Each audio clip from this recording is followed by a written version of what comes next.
Good morning, boys and girls. I hope you are doing well on this Thursday, the last full day of new instruction of the school week. Tomorrow is our makeup day, and then we are off for another weekend. Today in science, we're going to be working on creating a table of contents for our All About book on our North Carolina animal that you are working on with Miss Suffrage. Our goal today is I can use what I know about nonfiction text features to create a table of contents for my All About book on my North Carolina animal. When you go into Seesaw, you are going to find this sheet right here.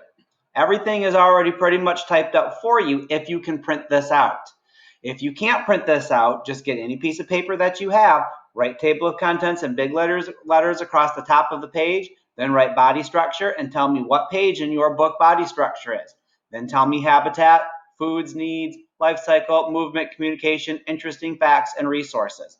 When you're putting your nonfiction book together about your North Carolina animal, they should go in these orders. So probably body structure will be page 1, habitat will be page 2, food needs will be page 3, life cycle will be page 4, all the way down. Make sure as you're writing, because I see many of you are printing out paper and writing or making your own paper in a notebook, write the page number at the very bottom of the page to help you fill out this part out. Now, you're probably going to need to finish this you're probably going to have to wait to do the table of contents until you get all of the book done. Miss Suffrage will be giving you some more reminders about getting the last 4 sections of your book done: movement, communication, interesting facts, and resources.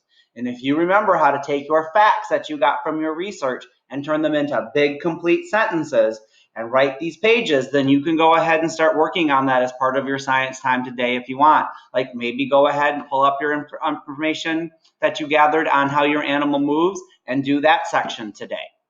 Remember, you can't just write flies, hops, walks. You need to turn things into complete sentences. So for me, for the cardinal, I would probably say cardinals have 2 wings and that lets them fly, period. Cardinals use their legs to hop up and down on the ground, period. Cardinals can also walk, period. We have to turn those facts into complete thoughts. So make sure you're doing that. Sentences should start with a capital letter. Sentences should end with a period if they are a telling sentence.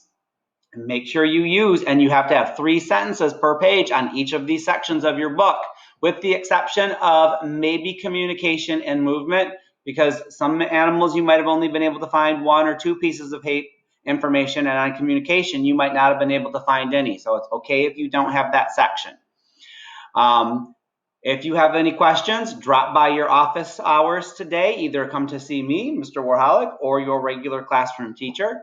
Now, the next thing we're going to talk about is the fact that your coach project is due next Wednesday, June 3rd. So you need to have either your paper mache animal sculpture done and ready for us to be seen in